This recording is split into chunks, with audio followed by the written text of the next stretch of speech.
Philly! Hello, everybody. Hello, Philadelphia. Welcome back once again to yet another edition of the Wolves of Broad Street podcast. As always, my name is Ryan Conway, joined here by my homies Sam Glavin and Seamus G. Boys, we got a jam-packed episode, really only in terms of the Eagles. We're talking Yannick Ngakoue, defensive end from the Jags, possibly coming here in a trade, see how we can make those moves. We're going to talk about the Phillies. Kind of Sam's going to give us his takes on this current team, and then we're going to reflect back on the '08 Phillies and kind of see what really made that team click. And we have a very, very special Philly 5, so you're going to want to stay tuned, folks. Guys, tracking back to the Birds, a lot of stuff happening. Yannick Ngakoue, very active on social media today. What's going on with that? It was really interesting to see what Yannick Ngakoue had to say on social media today. It was his birthday today, so he was just all over social media today, and he could not be more clear that he wants to be a Bird. Am I right, boys? Oh, he couldn't be more clear. I was tapping through his Instagram story after you alerted Ryan and I, and it hit me, the image of Weapon X. And I was just like, oh, the one player, the one defenseman that you could have posted to steal my heart. You did. Yeah, man. Like, he could have posted Brian Westbrook, and I would have been like, all right, but you're a defensive player. Why are you looking up to Brian Westbrook? Like, but he posted the Wolverine, man.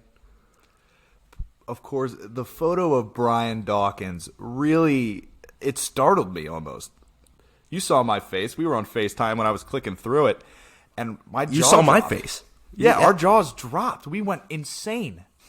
And he straight up That's on our boy. Twitter, he straight up called out the Jags and said, "You and I both know that, like, you don't want me here, and I don't want to be here anymore." So, like, and after the Jaguars put out that shambles of a statement that they put out about him, like, they said that they value him totally as a player.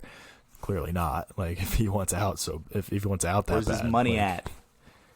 And then he was adding Jalen Ramsey, saying, like, you had it right, man. Yeah. Like, oh, my gosh. Shambles. Oh, my gosh. Shambles. What an organization. Ridiculous. But here's the thing. Any defensive guy posting a photo of one of the greatest defensive players of all time, you know, it's cool. It's definitely cool to see the shout out, but with the rumors swirling, with his situation on the Jaguars, it's his birthday, for God's sakes. Who just posts a picture of Brian Dawkins on their birthday? If you're a professional football player under contract with another organization, he wants to be here, and I want him here. So the question really is, what's it going to take for Howie to get Yannick's ass in the link immediatamente?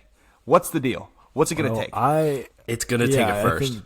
It's going to take a first this year, and I understand that there's a thought process of maybe next year's first. No, it's going to take a first this year. I don't know why you're shooting down the idea of next year's first so quickly. Yeah, I mean, I'm with Seamus G. I think, first of all, this guy, he's one of the best defensive ends in the league already. Like a top 10, top 15 He's 25. guy. He just turned 25 today as we're recording. Like, this is a once every 10 years opportunity. And Howie just has to part with our first round pick, maybe a third or a fourth, and then maybe a second round pick. Probably not even, considering the situation that's going on down there. We might be able to get him for even less. Now, it's still going to take the first, and it's still going to take a decently high pick this year. But if we put together a nice little package, send it over, I think that they're going to want that first round pick this year. I would love to get back to a realistic trade package for Yannick Ngakoue. I want to hear each of your takes. Go. A first this year, a fourth this year, and a second next year. Conway. I would say that might be even too high. That might even be too high. I don't even think we need to go that far with the second next year. I know I said a second, but that's just me trying to get this guy on this team, because imagine what we could do with him. But I would go first round this year. That's a no-brainer. It has to be. Simply put, yeah. And then probably a fourth round, and then maybe a third or fourth next year because he doesn't want to be there. That's the thing. It's not like we're trying to pry him away from them. He's got one foot out the door. He's posting stories of Brian Dawkins. You don't just do that. Nobody just does that. So this is a guy that wants to be in Philly, and I know Howie Roseman wants another D lineman. You know Howie Roseman loves his D line. No question about that. And we have $28 million in salary cap space left. Which I would like to put in another running back using at least some of that. I don't want to draft another running back. No, I don't want to draft a running back. Oh, right, you don't. Sorry. Who are you looking at for running backs? I'll get to that. I want to give you my Okay. trade package. Okay. I'm going to stick to my guns. I'm going to say a first next year and 2 fourths this year and Derek Barnett. Oh, Interesting. I don't know. That is interesting. I feel like if you throw Derek Barnett in that package, then they'd be stupid not to accept what you're offering. But at the same time, if you're going to lose a guy like Yannick Ngakoue, you're going to want immediate return on investment. And I think that compensates for the first rounder that you guys are giving up this year. It might, but how's this? A first and a fourth this year, and Alshon. I was going to say you're actually changing your pick, but that's a joke. I'd give them that. I'd give them that for a 6th rounder and nothing else. Oh my God, you guys are unreal with Alshon, man. Joking, of course. Look, man. Look, I'm kind of out on Alshon. We don't have to talk about Alshon. I really don't feel like talking about Alshon. We covered him enough last episode. So the Eagles are very much in play for Yannick Ngakoue. I think we can all agree on that. Regardless of the package that we offer them, it's going to be something that is favorable to us more than them. I would hope.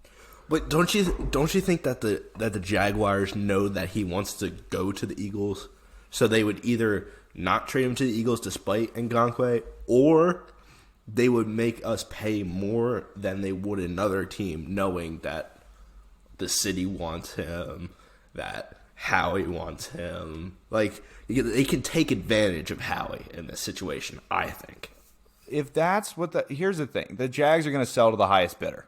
If we're getting outbid and Howie's not willing to go that far, and what they're selling or what they're giving the Jags for Ngakoue is better than what we're offering and what Howie's willing to offer, and we lose out on him, and it's a substantial package, then I can't blame Howie. Because, draft picks are important in the NFL. There's no question about that. So I understand not wanting to pay too much, but I really think that if the Jags take that route and they go, hey, you're giving us the best – well, they're not going to say that, but like, all right, so the Eagles are giving us the best package. Let's see if we can either ramp the price up or give them to someone else. That's just petty. It's like, this is a business. Take the best thing that you can get and move on. And I think Howie's willing to give up a decent first-round pick, decent picks in the 4th, and maybe a 2nd or 3rd rounder next year. And I think that's enough. I really do. Yeah, I definitely. That is a valid concern. Yeah, I definitely think the Jaguars are in the driver's seat here, no question. Like that's what they're gonna give it. But I also agree with Conway. They're gonna give him to the highest bidder. They don't really care about. They don't care about him. That's Yannick's whole thing right now is that the Jags don't care about their players. So they're gonna just sell him on to the highest bidder. They don't care. If we have to lose Barnett, Yannick's better than Barnett. I would give up Barnett in a heartbeat. Are you kidding me? A lot of personal fouls, a lot of 15-yard penalties out of that guy last year, I will say. They almost killed that running back for the Packers. Barnett for Yannick, maybe a first-rounder. I think that might be too high because Barnett's still a really talented guy. And next year's first-rounder. At the same time. Next year's first-rounder? I don't want to give up next year's first-rounder. I feel like but we're hoping that next year we're betting on the Birds. That's what I'm saying. If we give up next year's first-rounder. Because we're hoping to have the last pick in the first round, but well, we're hoping for that every year. Well, so. even if it's a pick like this year, realistically, even if it's a pick like this year, like 21, who cares? But then at the same time, I feel like we'd get more value for this season with the cap situation that we currently have. You have to look at the cap with the football. Always, Howie's the cap guy. No question about it. So I feel like he's going, all right, if I'm going to give up this first-round pick, get Yannick, then Alshon will be gone, and then we'll be able to open up, pay Yannick for next year, and then hopefully draft low and then get kind of a position of need is more what that's kind of more what I'm thinking Howie might think. But at the same time, you never know. I don't know Howie Roseman. I don't know him at all. I think I know his strategies because I've seen how he's acted in previous markets for players like this, but you never know, really. Speaking of the cap, you were asking me earlier about a running back that I would like to add on. Oh, yeah. And it would be no other than Shady McCoy. Yes. I disagree. I just can't believe. I can't believe you'd say that. I'll go. I'll ahead. go right now. Fine. Shady McCoy wants to come to Philly. That's something that's really big with me. I don't know if the listeners, you guys have picked it up. If they want to be here and it's for the right price and they're willing to fill the role that they're going to get, then I don't see why that's a bad idea. Like, Shady McCoy is obviously past his prime, but he's still the Eagles' all-time leading rusher. Miles Sanders reminds me a lot of LaShawn McCoy. I feel like he can learn a lot from him. I feel like having LaShawn as that third back, him get some touches, kind of change the pace up a little bit, do some LaShawn stuff, not asking him to do it every down so he can keep it in the tank as he's getting a bit older. But I think that having him back, you just want a ring.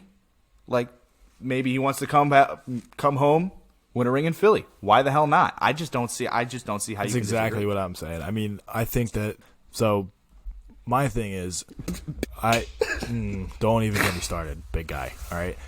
My thing is, I think the Eagles have a conversation and say, hey, like, you're past your prime, like, you know that. I think you get some touches here and there, but what I really want, like Conway said, Miles Sanders reminds me a lot of LaShawn McCoy as well. So if LaShawn McCoy can take Miles Sanders and Boston Scott under his wing, like, that can only help. LaShawn McCoy's got to recognize that he is past his prime and he's not going to be a number one back anymore. So he can't be that, like, flashy kind of guy that he was when he was here, because he's not going to be number one anymore. So I think that he passes on the knowledge that he has for him being in the NFL. He has a ring. Like, it's the perfect setup. It's perfect. Best laid plans, man. What I have to say is that you can't force someone to be a role model. You just can't.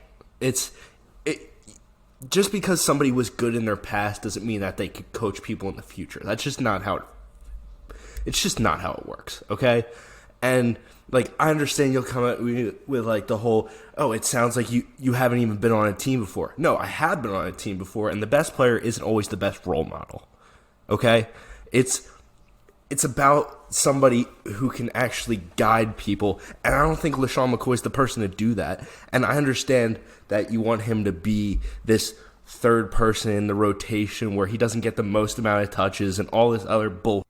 But, like, LaShawn McCoy doesn't help our team, and I don't trust him, and that's it. I think That's he absolutely ridiculous. helps our team. Whoa. You say he doesn't help our team? How the hell could he not help Seamus, our let me team? ask you a question. Seamus. Who would you rather have at our three back right now? LaShawn McCoy, Elijah Holyfield? Elijah Holyfield. You're That's out a of that ridiculous is statement. asinine. You're out of your gourd. You're out of your gourd.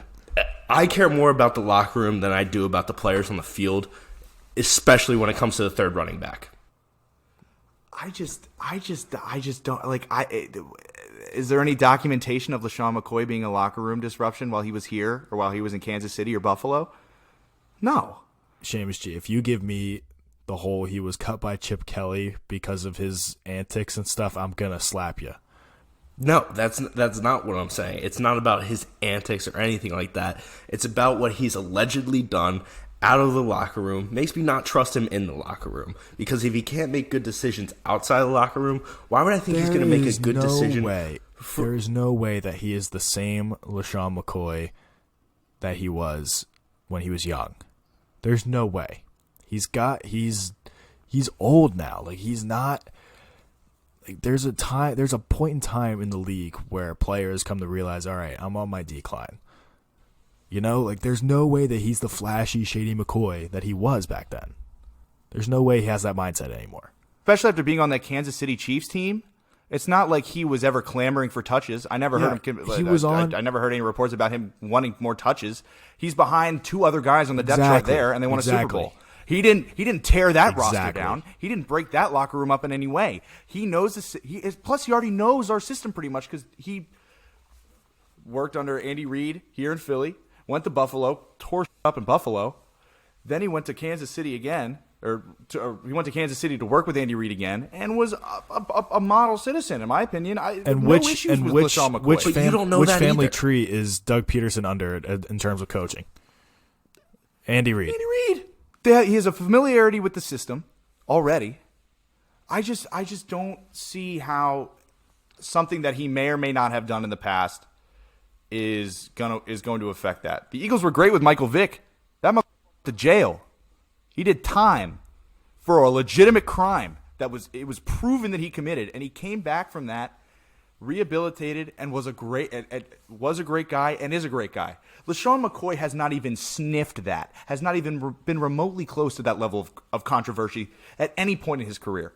So I just don't buy it. Like, I understand not trusting a player that isn't here. I understand being wary of a free agent signing, but it's such a low stakes position, like the 3-back position, for a guy that has publicly expressed that he wants to come home via Instagram comment on Deshaun Jackson, another guy who got cut by Chip Kelly. Well, LaShawn got traded for even less of a reason than Deshaun got cut, and Deshaun's reason was bullshit. So that's not a concern for me is whether or not he's going to tear the locker room apart.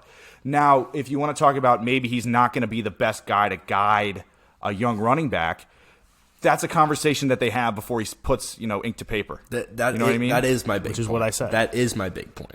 And then that's fine. If he's not willing to be that guy, then that's fine. Then I don't want him. But I think he is. He wouldn't be expressing interest to come to a team with 2 really good backs right now in Boston Scott and Miles Sanders. He's not gonna. He knows. He knows for a fact he's not going to be the number 1 guy. He wasn't in Kansas City. No way. I think you guys are living in the past knowing I don't think that that's he's coming. I don't think that's even close to true, dude. I don't even think that's close. I think that's pure speculation. Yeah. I'm just it's such a low it stakes is. Like, thing. what's the worst that could happen? We're gonna sign him to a 1 or 2 year deal max. Like, what's the worst the worst thing that could possibly happen? Minimum money. He took less money to go be behind running backs that are, we can compare Damian Williams and Miles Sanders. I think Miles Sanders has potential to be even better than that guy. I didn't know who he was till this year. So I feel like LaShawn understands what his role is. He won a Super Bowl as the 3rd stringer. He's not going to be like, all right, I'm going to come here to a team with Super Bowl aspirations, expecting to be the number 1 guy. It's not. It's not. It's just not in the cards. I just don't see it. If he does that, then that's ridiculous, and that's completely asinine of him. And then then Howie would figure that out in a conversation and not sign him, and that's fine. But I think right now, given the knowledge that we have currently, it's a great move. Word. I'm not like, oh, he's the all-time Eagles leading rusher, let's have him back. As cool as that is, I love Shady growing up, and I'd love to have him back. That'd be really cool. If he's not the best fit, he's not the best fit, and Howie's the guy to determine that. He's the guy with the ultimate say. But I think that he could be a really valuable asset to this team, both in the locker room and on the field. All right. We both said our piece. Let's move on. All right. Let's talk about some wide receivers. This is the best part. Yeah. All right. So Denzel Mims. No. Shut up. Future Bronco. Brandon Cooks. Brandon Cooks is who I want to talk about. There's some serious buzz about Brandon Cooks right now. The Rams want to clean house a little bit, I think. And Brandon Cooks, they're shopping him. That's what I heard. And I think that he'd be a perfect fit for Carson Wentz, man. Yeah, they've got their back to the salary cap right now. They're very, very close up against it, and I think they're really moving. I mean, they said on 94 WIP that the Rams would really be willing to move anybody that's not named Jared Goff or Aaron Donald. And honestly, I think I'd be with them in that respect. They got a lot of guys that they could move for cheap young talent through the draft. So I'm curious. I don't know enough about this Brandon Cook situation since it broke earlier today, and I had online classes all day. But it's an interesting prospect. If we can get a bargain basement deal for Brandon Cooks, line him up, him, Shady. What would you expect to be a part of that deal, though? That's the thing that I can't really work out in my head right now, and I'd like to hear your guys' thoughts. They're not going to want a player. They're not going to want a player. They're going to want picks. So I feel like if we do the Yannick deal, that precludes us from being able to do a Brandon Cooks deal, even if they don't want a first-round pick. I don't want to give him a first-round pick. I wouldn't want to give him one either. I wouldn't give him a first either, but they might ask for that. I wouldn't even give him a second, to be honest. And so then Howie would be like, no. Like, play hardball. Cool. Ask for a first-rounder. Like, go ahead. Not gonna have like, it. no. I wouldn't. No. I'm telling you. You can ask the other 30 teams in the league, and you're not going to get that from them either. So let's sit down and let's talk actual business. I wouldn't even give worth them a second-rounder. Yeah. Although I would say the second-round pick that we have this year, I think Brandon Cooks is better than any wide receiver that we could get in that spot. Well, that's the other thing. Is that wrong? Is that crazy to say? I don't think that if they... It's not crazy to say, but you got to think of the longevity of the receiver. That's a good point. If you're picking at, 53, that 53, 54, something you're going to get somebody for at least 3 years. And with Brandon Cooks, you really don't know if you're going to get 3 good years. So I'm going to be honest, guys. I've started to come around on Jefferson a little bit more.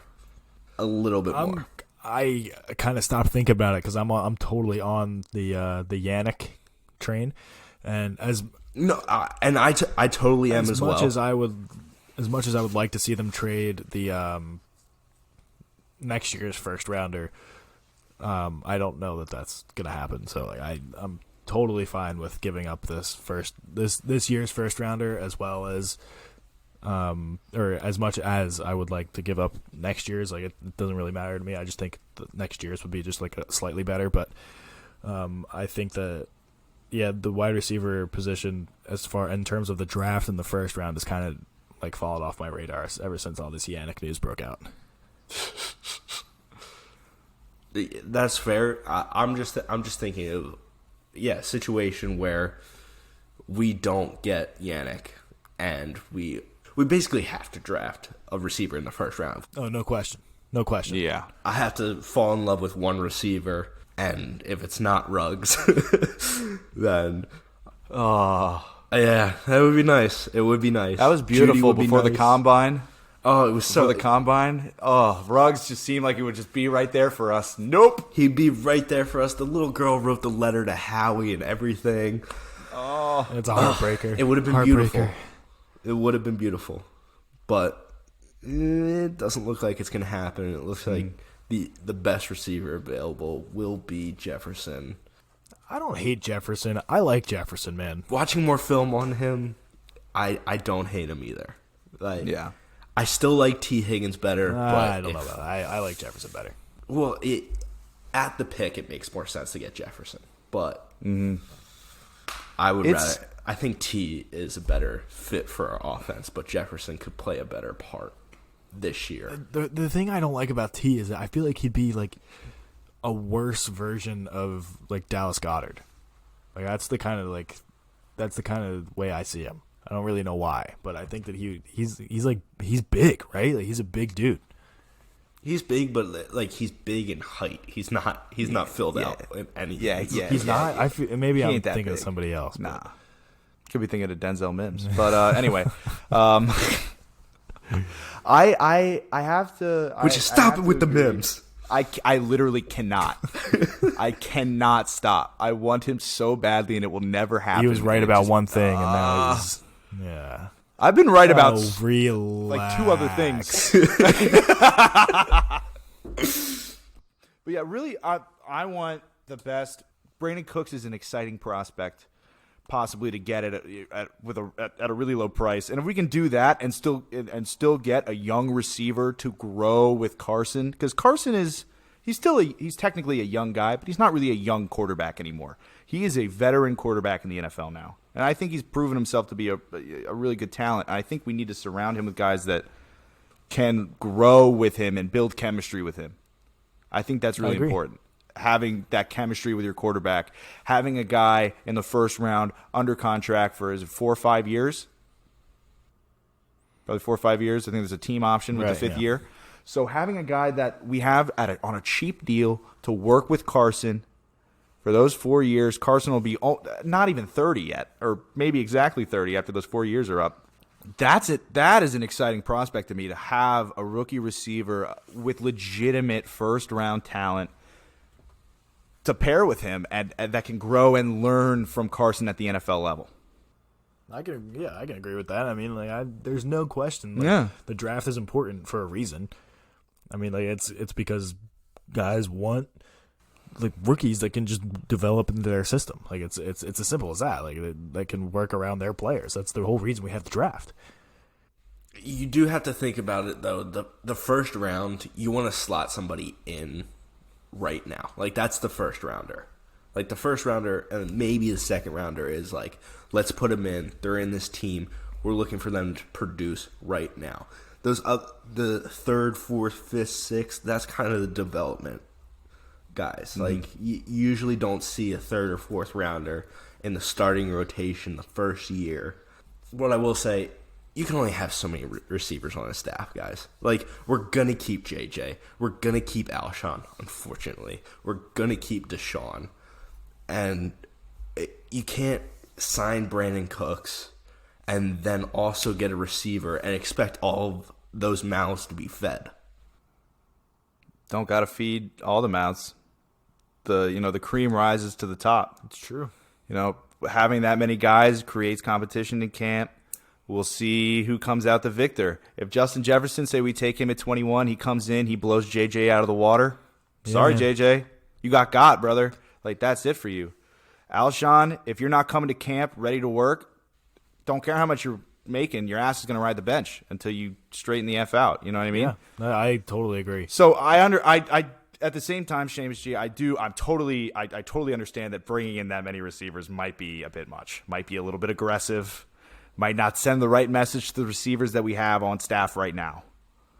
But at the same time, they weren't really that good last year. I think it sends the perfect message to the receivers right now. Nobody's job should be safe right now on our wide receiving staff. Nobody. Except Deshaun Jackson. Right. Well, except for Deshaun Jackson. But everybody else. He's my second favorite Eagle. Everybody else. Nobody should be safe.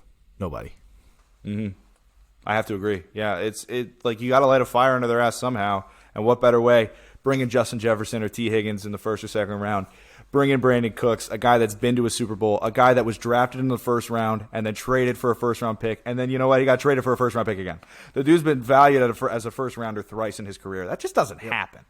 And I understand Malcolm Jenkins knocked his ass out in the Super Bowl with a very clean hit. It was a very clean hit. It was very legal. Could not have been more legal if he tried. So, and Malcolm's gone. So there's no beef. There's no beef no more, I hope. So we'll have to see. We'll have to see what goes on with those guys. But I wouldn't mind seeing Brandon Cooks, but he's not at the top of my radar right now. If I start to hear more, I'll look into it more, and I'll try and parse through it. But, we'll see what happens. Yannick is my guy right now. I'll take that first-round pick, get Yannick. Second round, KJ Hamler, get in there. I do. I don't hate KJ Hamler either. I mean, I know we've been talking about the Birds for a good almost 40 minutes now, but I think KJ Hamler is could be decent for us. He's raw, I understand that, but I think he could be something special if he turns out on the right end. Yeah, if he doesn't become a cradle catcher in the NFL. Well, I'm not saying that there's I'm not saying that there's things that don't need to be worked on, but I like him. I like him. He's raw. He's super athletic. He's probably one of the most he is one of the most athletic receivers in the draft right now. Well, you have to be at 5'9" or whatever he is. You got to be an athlete. You are just Negadelphian today, aren't you? I am absolutely a Negadelphian today. You want to know why? Because it is week 2 of no sports and all. I can't have optimism. Wouldn't that make you hopeful? 2 weeks. Come on. No. No. The first week I was hopeful. There's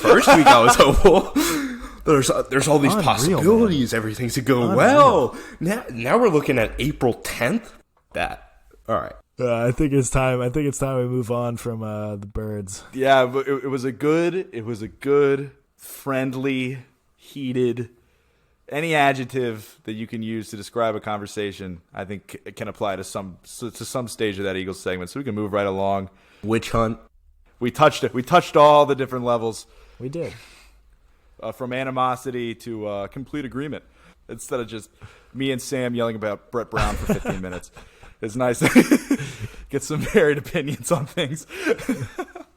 But yeah, moving on to OTAs, which is brought to you by sitting alone with your own thoughts during quarantine. I'll just kick it off because I always ask who's going to kick it off, and I think I'm just going to take this segment by the balls.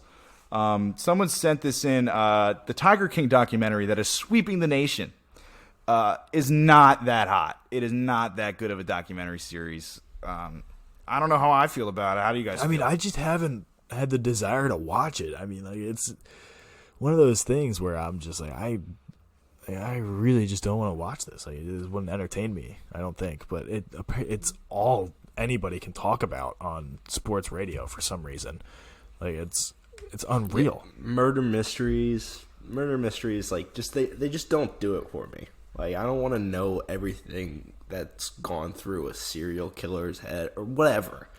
I don't even know what it's about. Like, I know it's about tigers. Like, it says Tiger King. But, like, there's all these zookeepers and, like, all these characters to follow. Like, cool. That's fine. But it doesn't do it for me. I guess, like, whatever. I'd rather watch the '08 World Series. Word. That's fair. That's fair. So, the Tiger King documentary, I knew. So, one of the guys, his name is Joe Exotic. He's this guy from Oklahoma that just owns a shit ton of tigers. And then there was like this other chick, and she like might have killed her husband. And we're like, oh, it's going to take like 10 episodes to figure out absolutely fucking nothing. And that's what it is. Nobody's going to jail at the end of this. I can guarantee this. So spoiler alert. Nothing comes of this at all.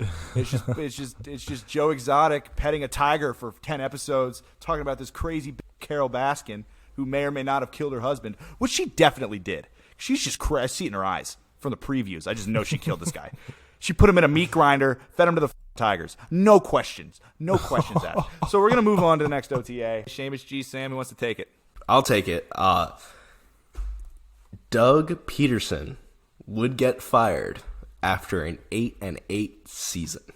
Yeah, I don't know, man. I mean, I definitely think that this year is a test for him. Like, no doubt. Like, he's no longer in. I don't think he's any longer in like the Super Bowl honeymoon phase. Like, oh, we love Doug Peterson. There were definitely some questionable things that he did last year that he has to kind of reconcile this year. While I agree with that, I think that they give him 2 years regardless. I think that unless he, God forbid, goes like 4-12. I'm knocking on wood. We don't need another dream team repeat. Yep. Bringing it all back, boys. I mean, that got Andy Reid fired. But all right, anyways. That did, yeah. Doug Peterson, if we're number one in the NFC East, which honestly I think we will be. Like, who's going to beat us? The Cowboys? Like, all right, sign Dak. Like, cool. Enjoy that. Dak Prescott. Have fun with that franchise tag. Prescott. And then sign Teddy Bridgewater. And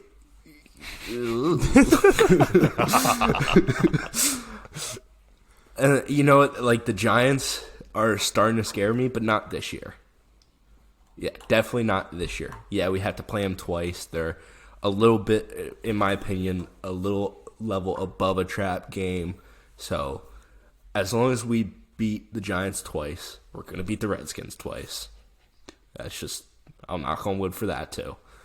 It comes down to the Cowboys in that scenario, and I just think we're better than the Cowboys. So I think Doug keeps his job this year. Next year it gets a little bit more hairy, in my opinion, because second-year head coach for the Cowboys kind of has the locker room under him. Danny Dimes gets a little bit better at the Giants. Saquon Barkley starts to peak a little bit. The Redskins, maybe they get a quarterback. I don't know. We'll You don't see. think Saquon's peaked already? No, I don't. I really don't, actually. We'll see if he can stay healthy. Is the big thing. But yeah, the big thing is that that's he can football. stay healthy. But I really think that this year, barring a catastrophic failure, Doug's going to keep his job. Next year's going to be the real test. Here's the thing about Doug. He has a Super Bowl ring. And I understand that like the Super Bowl the Super Bowl honeymoon it's over.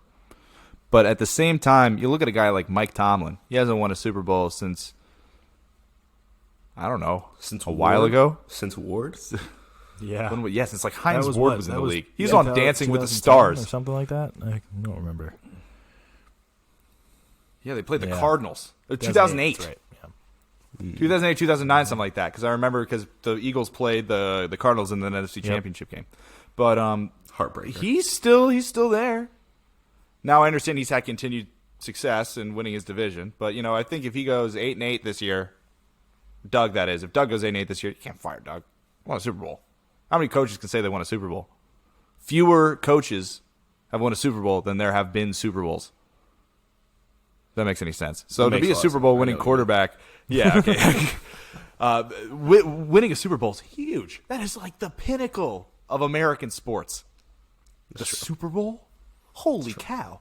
So we'll see. If he has two really shitty seasons back to back, then we're going to have to be like, all right, Doug, what the hell's going on? But I think the 2-year window is interesting to me. If he doesn't do it shit in the playoffs, if he doesn't make the playoffs the next 2 years, I'm going to be like, all right, Doug, come on, like stop around. Like Carson's really good. Like, come on. Get your ass in gear. But I don't know about the firing. Maybe. That's my outlandish response. Very lukewarm. Yeah, nice. Very in no way. Put yourself out there. Very in no way a hot take. I do that plenty. All right. All right, I got a good one for you right here. Ready? You didn't give us your take, Sam. Yeah, I kind of. All right, whatever. I anonymously. I though. think that I'm pretty much in agreement with Conway. I think that this year is it's a test. Like, all right, like we're the Super Bowl, like the honeymoon is over, like I said, and I think that maybe not this year, but the next year, like if he doesn't make the playoffs, then yeah, I think he's done. Yeah. But now I want to hit you with this actually like super hot take. All right, ready? Outlandish Takes Anonymous, brought to you by just absolutely no one. Trevor Lawrence will be the greatest quarterback of all time. Oh my God. He's won everywhere he's went. He lost to Joe Burrow though. He like hasn't lost a football game in like 3 years. That was He one of. lost in the national championship to Joe Burrow though. Hey, Ryan Conway. Hey, listen up first. He's lost better 2 defense. football games in his life. That's fine. One was his senior state championship. Huh. Big games coming up small. Shut up. Second was to one of the best offenses to ever grace a college one football of the best field. college football teams. I would say the best. One of the best college football teams. I would say the best. So I'm not going to fault him for not having against the best football team on the field. You know? Yeah, but there's greatest of all time, and then there's like a really, really awesome player. You know what I mean? Those are 2 completely different categories, in my opinion. Greatest of all time. Tom Brady won 6 Super Bowls. I hate Tom Brady, and he's the best quarterback of all time. I hate him. I hate saying that. He won six Super Bowls. Oh, my God. And 3 of them were actually his doing. The other 3 were just Bill Belichick being Bill Belichick and having a good defense. But I just feel like Trevor Lawrence, I don't know, man. Why? He got another year in college. We'll see how that goes. But Texas dropped 45 points on this LSU defense, and he scored like not as many points. So like that's really all I have. But I just don't think he's gonna be the GOAT. I don't think he'll be the GOAT, but I think he will win 1 or 2 Super Bowls. I do. Yeah, I can agree. I can agree. That's with wild. I can't yet. I mean, unless he goes to like the Jaguars. Let me see his 40 time, and then we'll talk. Okay. If it's slower than Tom Brady's, Book 7 Super Bowls, guaranteed. I need the least athletic looking guy. All right, to piggyback off of that, the next OTA, Joe Burrow is a bust. No, he's gonna be a bust. No. He's gonna be a bust. He is. If Joe Burrow is a bust, it's because the Bengals blow. Yeah, I agree with that. Joe Burrow is absolutely why I think he's going to be a bust. That's terrible. I agree. That bums me out. Joe Burrow's so good. He's so good. He should be like Eli Manning and hold out. He's just a kid from Athens. Dude, if he holds out, if he actually did hold out, he's a kid from Ohio, like holding out against he would be Cincinnati. fleeced. Like he would be fleeced. Like that's crazy. Rightfully, he's doomed. He's Rightfully doomed. so. He doesn't have the He's balls doomed. to do that. He does not doomed. have the balls or the ego to do that, and that's fine. I'm not saying he's for not wanting to do that. I don't think most people would hold out. Here's the thing: Eli Manning showed that he was a baby back bitch that draft day immediately. And I mean, he won 2 Super Bowls by going to the Giants, so it was ultimately the right move. But it proved that he's a little, in my opinion. And I don't think Joe Burrow's a little. He'll go to the Bengals and he'll flame out in 3 years due to injury because they won't draft a single offensive lineman. And he'll do it with dignity. God damn it! If he's going down like that, Joe Burrow's going down like that. All right. But I don't know. I think he's got so much talent. He could turn the franchise around. And I'm also just a huge Joe Burrow guy. Oh, really? I didn't notice. Yeah, you saw me tweeting Joe Burrow for Heisman in October. All right? Way before he was even in the conversation. Joe Burrow for Heisman. Tua is the best quarterback in the draft. Shut up. All right? All right, so that was OTAs. That's unreal. Oh, my God. Hold up. I don't even think Tua is the third best. Or no, I think he's the third best quarterback. I think the guy He's the second best. little guy from Oregon. Justin Herbert. No Jordan Love out of Utah State just to stir the pot. All right, that was OTAs brought to you by the rage I felt when I heard Joe Burrow was going to be a bust. Moving right along from OTAs. That was fun. I had a good time. We've got the Phillies. Sam, start your engines. I'm going to enjoy myself. All right, here we go. So, I mean, I would actually like to include you guys in this. I'm fine. No, I'm just kidding. No, thank you. I just want I'm okay. No. for the first time in like a really long time, I watched the 2008 World Series through, and it was really a sight to see. Like I was not old enough to appreciate like when they actually won the World Series. I was 8 years old when they won it, and obviously I watched with my dad, but like I watched it as a college baseball player now, and the thing, like the weapons that they had it was unreal. And the Phillies today are nowhere close to that kind of caliber of a team yet. So it was a good team. Chase Utley, power hitting second baseman. You know how rare that is in the National League? It's awesome. Like, what a guy. But that's not even like the Phillies and the Rays were both in the top 5 for stolen bases in the regular season that year. And the amount of bases that the Phillies stole, second and third, like both bags just equally. It was great. And I don't think the Phillies have a speed option like that other than Scotty Kingery, but he's not going to be in the top of the order. Would you say that Charlie Manuel had a lot to do with how they played baseball? And don't you think that somebody like Girardi could bring them back to that type of baseball that they played, where it is stealing bags, Absolutely. is, hitting behind the runner? Like comparing this team to the 08 team is kind of hard to do when you haven't seen this team yet. Like, yeah, you saw them in Clearwater, but the thing is, like, they had 162 games together to get ready, and you said it yourself, they didn't even have a great starter pitching staff. The 2008 Phillies did not. Their bullpen and their closer was fuego. Yeah, the 2008 starting rotation is worse than the starting rotation that we have now. I will fully put my career on that. Like it was Cole Hamels, and then they went right to Jamie Moyer, who was 45. Unbelievable. And then they went to Brett Myers, and then they went to Joe Blanton. Blanton played in the World Series game. and then back to Cole Hamels. I haven't heard those for Game names 5. since 2008.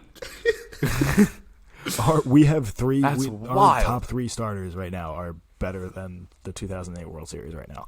The reason that the Phillies in 2008 were so good and that they won the World Series was that their bullpen was unreal. And it was only like 4 guys. You only need like 4 like fantastic bullpen pitchers. Like it was J.C. Romero, Ryan Madsen, Brad Lidge. That was it. Brad Lidge. Let's talk about Brad Lidge. More like We can talk about Brad Lidge. More like fell off a ledge after that 2008 season because he went perfect. He didn't miss a save. He didn't lose a game. Yeah, he didn't blow a save. After that, it seems like he emptied the tank on that season. Oh, he absolutely which did. I respect him for. Got a ring, and then peace. Yeah, he really did. The thing is, he Not didn't from peace. No, yeah. No, I mean, he was still here, but he pieced. He was out. And that's chill. He got a ring. Whatever, dude. I went to the parade. I actually got to go to that parade. Yeah, so did I. did too. It was kind of scary. I was 10 years old. I was kind of afraid of getting trampled, but it was cool. I didn't know what drunk people were yet. Hold up. I went with my second family, the Kennedys. Really? No lie. Yeah. I didn't know that. I went with Mr. Kennedy, Dennis, Sean, Ryan. It was a great time. I was like, what, 11? But yeah, it's really interesting to see like what a World Series caliber team was and compared to what we have now. Like our lineup now does not compare to that World Series lineup. I mean, there were guys 1 through 8 that could do damage. I mean, like Carlos Ruiz. Like look, Carlos Ruiz. Oh, it's huge. For me, I know this is a scorching hot take, but I do not think that Cole Hamels should have won that MVP. I think it should have been Carlos Ruiz. Not at all. I agree with that. He saved us in, what was it, game 3? Yeah. Yeah. It was he tore the cover off the ball. He was a wall back there. Like, So, Sam, you said the 2008 team had guys 1 through 8 that could do damage. yeah. And really talking about this season, but also last season. Last season, our front office, our fans, we went into the year just kind of like, all right, we don't really have a pitching staff at all once the injuries took hold. But we've got such a sick lineup, we can just bat through all those problems. Way off. Like, how did we even think that? Now that like we've had the time to, I mean, you've told us about it, but I'm going to watch it. I got nothing to do, so I'm definitely going to watch it. Absolutely.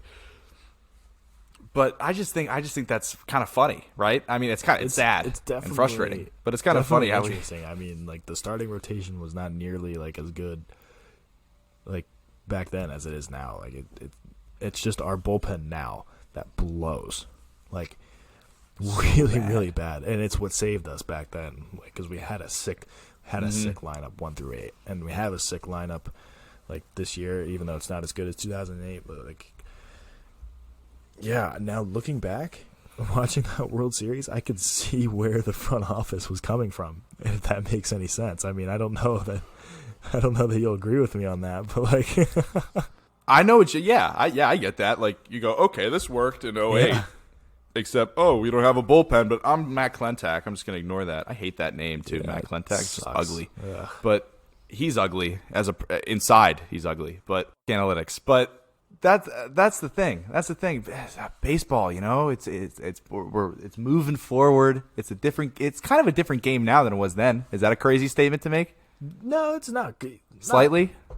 Exactly, and it's not even just that. It's just the way the game's being played. I mean, you said it yourself. You hate analytics. It's because the game was a lot more fun to watch back then when it was bunting, hitting behind the runner, and scoring runs. Like, it wasn't, like there's a reason for that.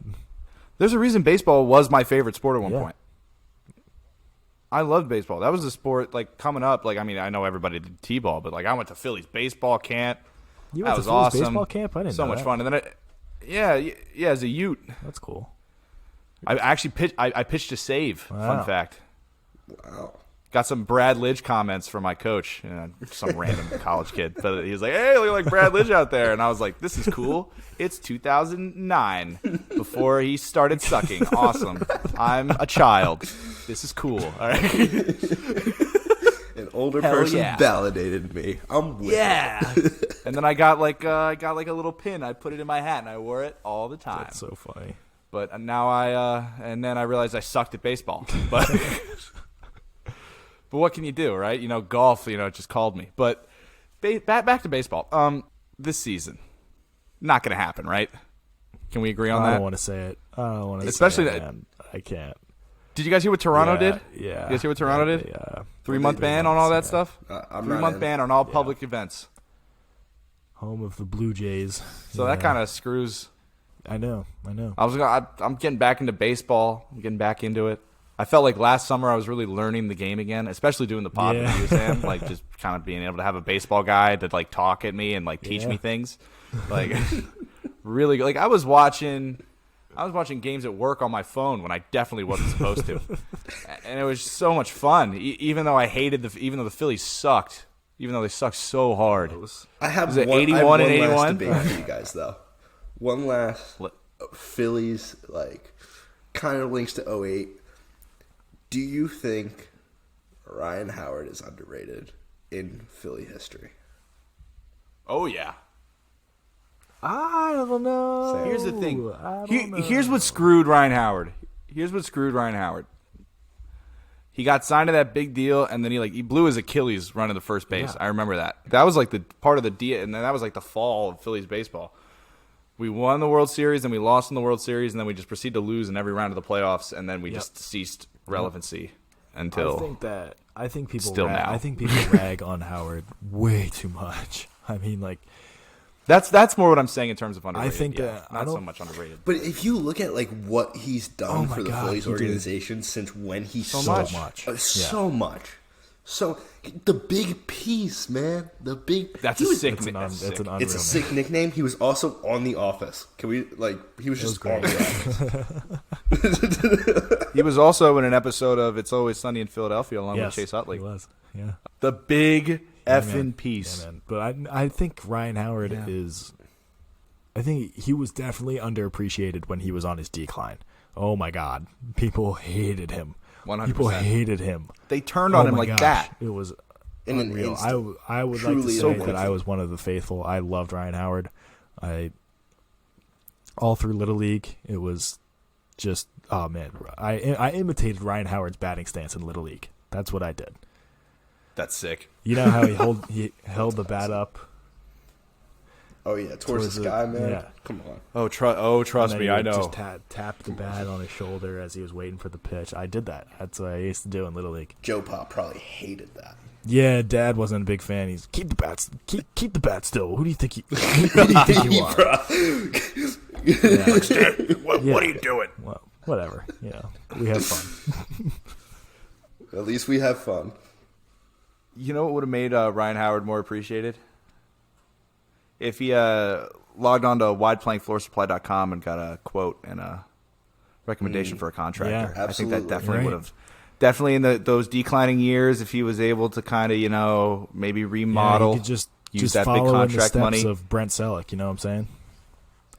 Yeah. Yeah, but like 10 Yeah. years prior would have been that would have made a world of difference. Trendsetter Wide Plank Floor even. Supply.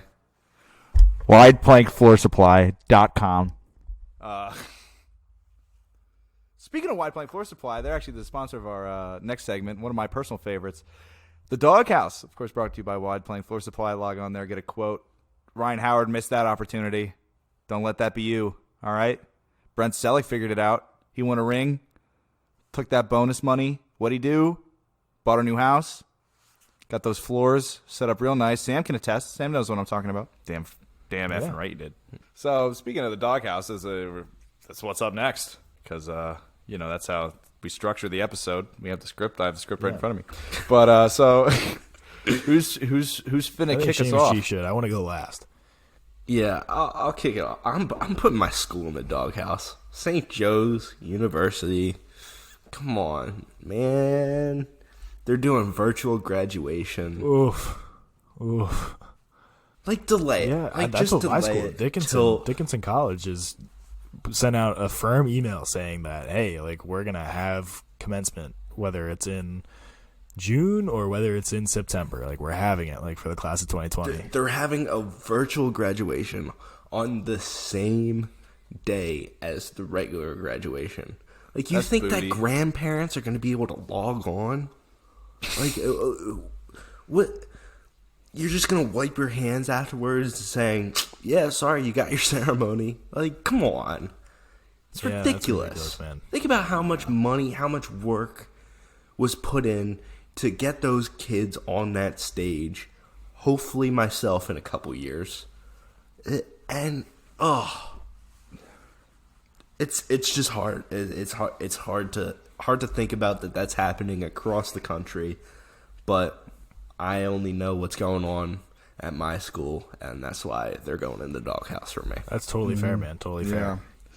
To kind of follow up with that, I'm going to kind of a bit of a larger scale here. I put the president of China in the doghouse, Xi Jinping, a couple weeks ago. I'm going to put the president of the United States in the doghouse. I know he's listening, Donnie. Look, I don't want to start anything with Donnie T. I don't want to, I don't want to rile anybody up. But, this whole coronavirus thing kind of played it off in the beginning. And now, Seamus G's school's having a virtual graduation. My graduation is up in the air. I still don't know. And, not even saying that any federal action would have changed anything. But the question remains if there had been a more robust response early on, because clearly this was a problem when it reached the States. It was a problem globally, and it got kind of downplayed. And it kind of made people think that everything was okay, and then they went out, they interacted, they went to Miami Beach and got f***ed up and spread it to everybody. So, this is it's a problem. It's a problem. It was not handled well, and I'm not one to really criticize or get political. This isn't really political. This is a human issue. So, Donnie T, you're a funny guy. Don't get me wrong. I love your tweets, your press conferences. They're entertaining. But use your head a little bit, buddy. Come on. All right, yeah, Sam. I guess I'm Close out. next. I'm definitely. I think I win this one. I think I win this one, straight up. You can't. I didn't win know this was a doghouse. competition. I think this is for now. It's a competition. I'm putting Joel Friedman in the doghouse, the owner of Hahnemann University Hospital on North Broad Street in Philadelphia. The city was in talks, in conversation with Joel Friedman about opening Hahnemann University Hospital back up after it closed in 2019 for the coronavirus stuff. And he was asking for close to $1 million a month to open that place back up to the people. I mean, Hahnemann used to serve the city's poorest citizens. Why? And he's doing the same. He's doing the same thing to a hospital in Los Angeles. He's a California businessman, whatever. And his company bought out Hahnemann, and they won't. And he's doing the same thing, except Los Angeles is paying him that absurd amount of money to keep that hospital open. It's unreal, and I cannot believe. I think that this man, Joel Friedman, should be in the doghouse eternally, right next to Chip Kelly. It's unbelievable what he's doing to the city right now, and the city, rightfully so, is backing out. They say, "Hey, we got to move on. This is getting ridiculous. We got to move on from this guy." That's my piece. Yeah. They're actually opening up beds at Glen Mills and dorms. Yeah, Temple University gladly gave up some of their sport. They gave up their sporting facility and their music halls. Gladly gave it to the city for free. That's what Philadelphia's all about. And clearly, this California guy just doesn't get it, and it pisses me off. Yeah, he's just a West Coast dickhead. Honestly, it's just all he cares about is the money. He's trying to profit off. He shut down a hospital. First of all, go to hell. Come on. Second of all, in the city's probably greatest time of need, and God knows how long, the dude is all right, we'll open it up, but I'm gonna need a ton of money. I'm get the out of here. What are you doing? I understand you made an investment. You're trying to get some return on that investment. But this is not the time for shit like that.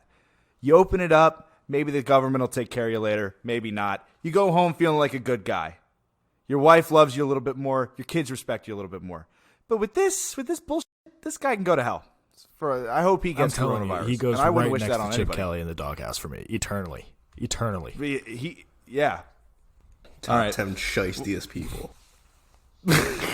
Worst dudes I've ever heard of. That was the Dogcast, brought to you by Wide Plank Floor Supply. Definitely varying degrees of frustration, obviously. The COVID, I'm stuck at home. But yeah, so we're going to move on. We're going to do some brief Sixers talk because the Sixers, we've talked a lot about the Sixers in the past. But here's the thing. What does this mean for Brett Brown, guys? I know I've been branded a Brett Brown apologist. I've accepted that role. I was open to him being fired at the end of the season if things didn't go well, but now it looks like there might not be a season for us to judge him based on a full season. What do we do? I would like to hear Seamus G's take because I haven't heard him talk Sixers before on this podcast.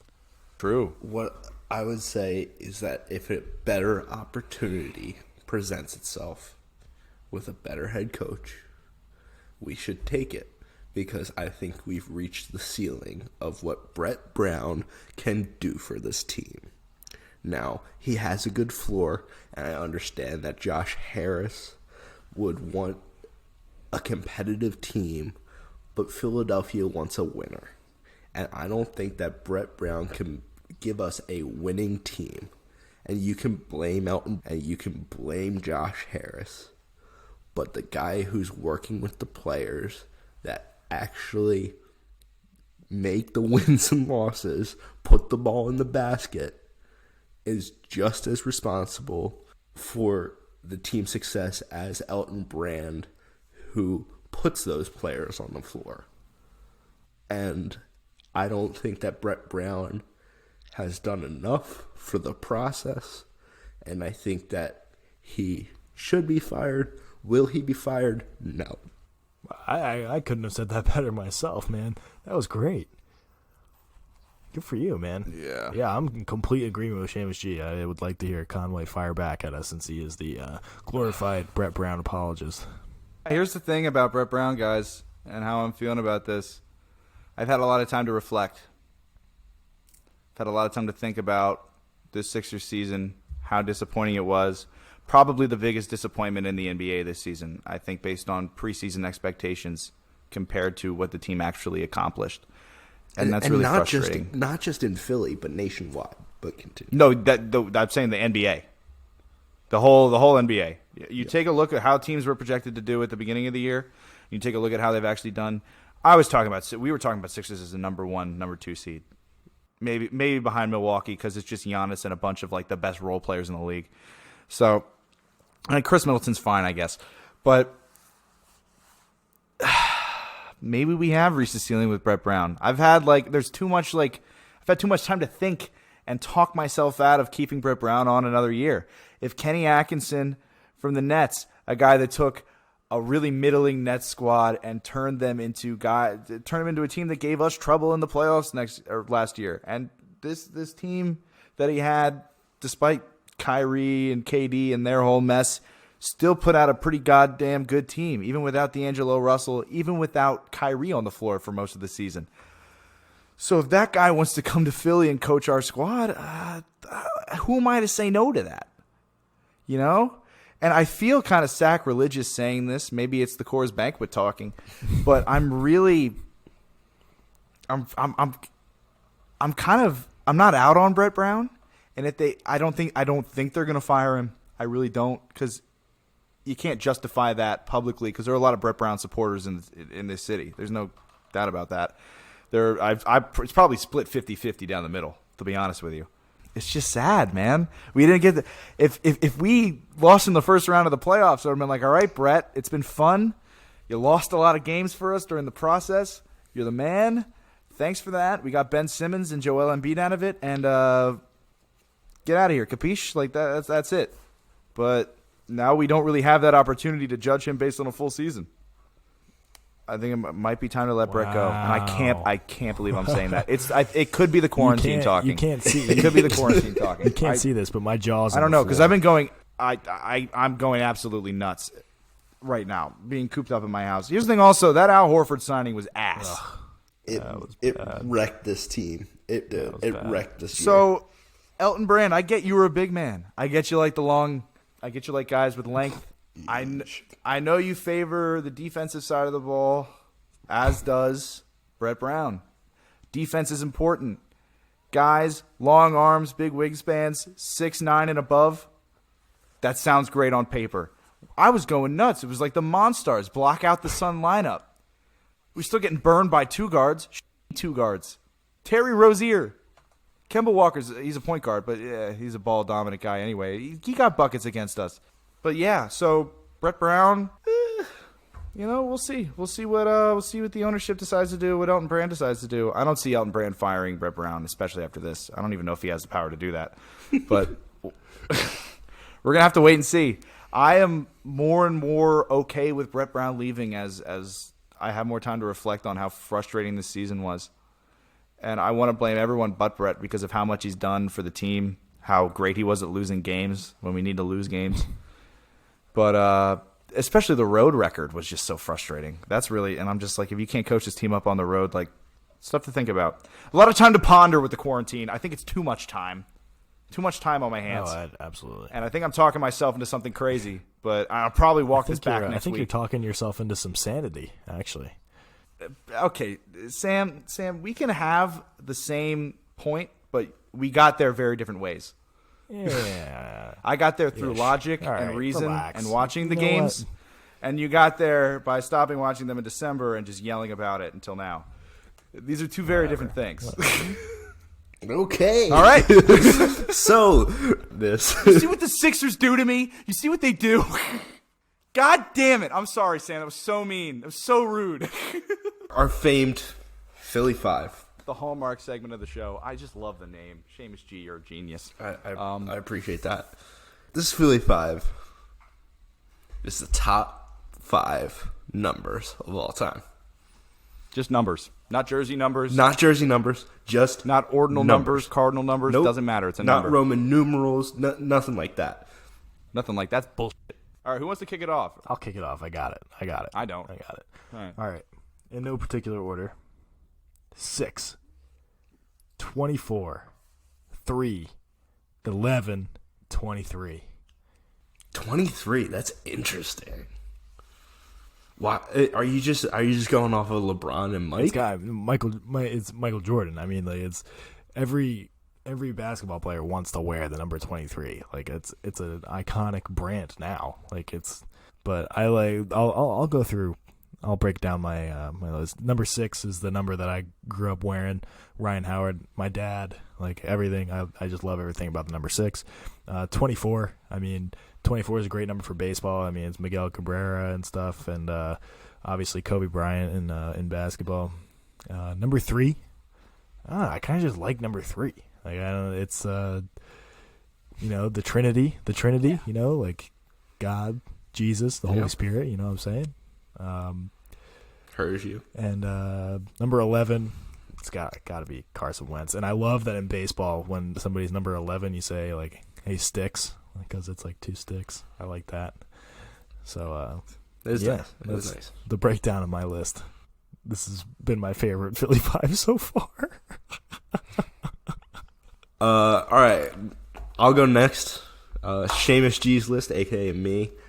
It starts out with, well, this is no particular order except for the first one for me, and that's 4. For whatever, 4 has just always been my favorite number. It started out with Duke lacrosse goalies. Each of them would wear number 4. I wanted to be a Duke lacrosse goalie. I always thought number 4 was a great number. You got Brett Favre, all that stuff. Yeah, it's a good number. Then we got 100. But, like, you want to be 100% in every given moment. $100 bill, you're stacked. All that. 100's a great number. Then I got 3, and I actually have the same reasoning for Sam. The Holy Trinity. You got AI. And not to mention Bryce Harper. Whose company 3's a party. Not to mention Bryce Harper. All right, step on me, why don't you? And yeah, you got AI, fine, Bryce Harper, and two's company, three's a party. But next I got 12. Not a dozen. Dozen's a good number. It's actually 3 4s, so and it's 4 3s. So I have both of those numbers on my list. I'm a numbers guy. And then I got That's one iconic. because there's only one Seamus G. All right, ladies and gentlemen, Ryan Conway, you're next. What is your list? I thought it was one because it's the one true God, the only Son of the Father, begotten, not made, et cetera, but that's fine too. I wouldn't say et cetera, but yeah, you're right. Well, I don't know the rest of it, so ha ha. So my Philly 5, it's numbers. It's five different numbers, believe it or not. Wow. Yeah, so I'm gonna kick it off with number 11 for my boy Carson Wentz, Travis Konechny. Oh man, yeah, I forgot about Konechny. Yeah, No doubt. Number 7, sick. Number 7, sick. Michael Vick. That's awesome. Love the number 7. The next one's number 69 because that is goddamn hilarious. I'll probably laugh at that until the day I die. I knew I would be Sam. able to get 3 out of your 5 numbers, and I'm 2 for 3 right now. Hold up, I'm coming out against the number 69. Here's why. Oh God, no, we're not doing this. Here's why. We're not. Yes, we are. We're absolutely doing this. This is a podcast. I can talk about whatever the fuck I want. So It's true. we're doing this. It's a terrible position. So all right, overhyped. Moving Hey on. man, you just gotta find a girl that's the right height, and you just figure it out. The next is number 10, of course, for Deshaun Jackson, Del Piero, great Juventus distributing midfielder. Just love the number 10. There's just Are something you about really it. gonna say Del Piero and then that's not? You're just gonna ignore Lionel Messi? Is that what you're gonna do? You're unreal. Yes. I can't. I can't. Yes, when I was growing up playing indoor soccer and outdoor all the soccer. So I don't know why I said indoor soccer. I played both. Before I made the transition to goalkeeper, I always wanted number 10 because I wanted to be like Del Piero. I had a full Juventus kit as a youth. It was very cool. And then the next one is 1,776. The year this great nation was born. Wow. Giving me the freedom to sit here on a podcast, talk about whatever the hell I want to talk about, which just so happens to be Philly sports. Snaps for you, man. Good stuff. God bless America. Yeah. Absolutely. We're staying strong. We're staying strong during this trying time. No question about it. Everybody's doing their part, I think. At least I hope. I hope. And if not, get your ass For get the your ass love inside. of God, stay All right? inside, please. Stay inside. It's not even that nice out. It's raining most of the time. What could you possibly have to do outside? Get inside, play some video games, watch the 2008 World Series. All right? That's right. That's my parting That's message. right. Yeah, make sure you guys rate the podcast. Check us out on social media, Instagram, Twitter, all that good stuff. Some new handles for us on Instagram and Twitter. I'll let Seamus G read those off because I forget off the top of my head.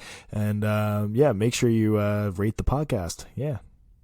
Yeah, but seriously, rate the podcast because it helps. Rate it. It helps others see the podcast. It helps us grow the podcast. It helps us, it gives us a little encouragement to keep going. I mean, we're gonna keep going regardless, but the more people who see it, the more feedback we get, the better our product will be for you guys, and that matters to us as much as Clentac getting fired.